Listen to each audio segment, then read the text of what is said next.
Salam Bapak Ibu, Saudara dan Saudari, sahabat-sahabat garam dunia yang terkasih.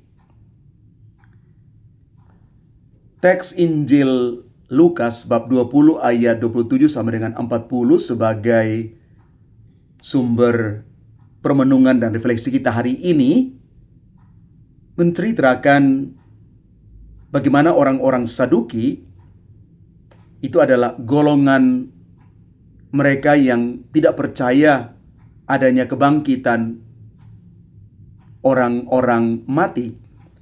Mereka mencoba menjebak Yesus dengan satu kasus ekstrim.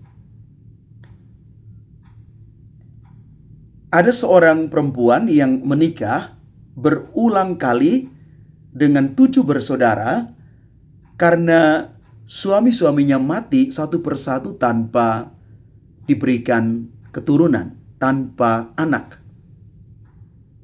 Lalu mereka bertanya, pada hari kebangkitan, perempuan itu menjadi istri siapa dari ketujuh bersaudara itu? Maka Yesus menjawab dengan 2 poin besar yang justru membuka wawasan kita. Yang pertama, bahwa kehidupan di dunia yang akan datang itu berbeda secara radikal dengan kehidupan kita sekarang ini. Yesus berkata demikian, anak-anak dunia ini kawin dan dikawinkan. Tetapi mereka yang dianggap layak untuk mendapat bagian dalam dunia yang akan datang dan dalam kebangkitan dari antara orang mati, tidak kawin dan dikawinkan. Sebab mereka tidak dapat mati lagi. Mereka sama seperti malaikat-malaikat dan mereka adalah anak-anak Allah karena mereka telah hidup di dalam kebangkitan. Bapak Ibu saudara-saudari terkasih, kita sering membayangkan surga itu dengan melanjutkan pola hidup kita di dunia ini. Kita membayangkan di sana ada keluarga, rumah tangga, harta, status, jabatan, dan lain sebagainya. Tetapi ternyata Yesus mengoreksi hal itu. Di sana tidak ada lagi perkawinan. Karena hubungan yang paling intim sekalipun di dunia ini hanya bayangan dari realitas yang jauh lebih dalam, yaitu persatuan sempurna dengan Allah dan dengan seluruh umat tertebus. Cinta sejati tidak hilang di surga, malah menjadi semakin sempurna. Cinta itu bebas dari egoisme, kecemburuan, dan keterbatasan tubuh. Kita tidak akan kehilangan orang yang kita kasihi. Kita justru akan mengasihi mereka dan semua orang dengan kasih yang murni dan tanpa batas. Poin refleksi yang kedua, Allah adalah Allah orang hidup, bukan Allah orang mati. Maka Yesus menutup dengan bukti dari kitab suci yang bahkan diakui oleh orang Saduki sendiri. Dari kitab Keluaran bab 3 ayat 6. Allah Abraham, Allah Ishak, dan Allah Yakub. Lalu ia berkata, Allah bukan Allah orang mati, melainkan Allah orang hidup. Sebab di hadapan Allah semua orang hidup.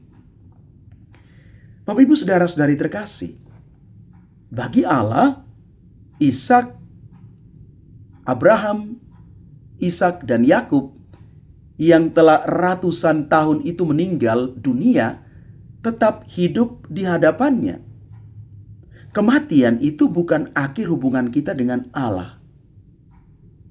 Ini mau mengingatkan kita bahwa orang-orang yang kita kasihi sudah mendahului kita dalam iman dan saat ini sedang hidup bersama dengan Allah. Doa kita kerinduan kita tidak hilang begitu saja, tidak menguap di udara. Ada hubungan yang tetap nyata dalam Roh Kudus. Dan yang terpenting, jika Allah adalah Allah orang hidup, maka kita dipanggil untuk hidup sekarang ini bersama Dia. Bukan hidup sebagai orang yang sudah mati secara rohani karena dosa, keputusasaan, ataupun kemunafikan. Dari teks Injil hari ini, kita diajak untuk menarik benang merah refleksi untuk kita. Mari kita berusaha untuk jangan terpaku, melekat pada hal-hal yang sementara. Termasuk juga pola hubungan duniawi. Lalu kita lupa bahwa ada realitas abadi yang jauh lebih indah sedang menanti kita. Mari kita belajar percaya pada kebangkitan. Bukan karena kita bisa membayangkan detailnya dengan sempurna, tetapi karena Yesus sendiri telah bangkit dan Dia menjadi buah sulung dari kebangkitan itu. Maka kita yang percaya mengimani Kristus akan ambil bagian di dalam kebangkitan itu. Maka hidupilah hari ini sebagai orang yang hidup selalu di hadapan Allah.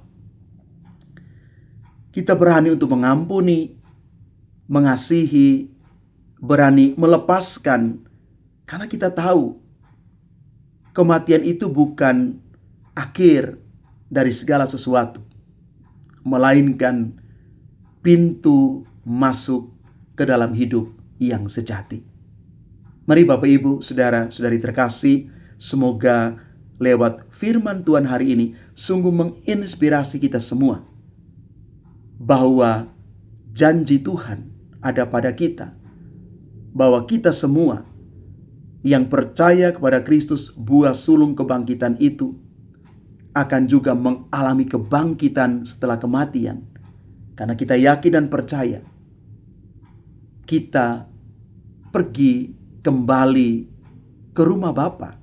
Kita kembali ke rumah di mana kita diterima di dalam kemah abadi. Ini janji Tuhan. Maka tugas kita adalah peliharalah roh kita supaya tetap bersih. Hidup kita akan berakhir di dunia ini, tetapi terus kita mencita-citakan hidup surgawi, di mana saatnya kita bertemu muka dengan Tuhan. Peliharalah rohmu, bukan hanya badanmu saja. Roh yang pada akhirnya membawa kita kepada keselamatan. Tuhan memberkati kita sekalian. Amin.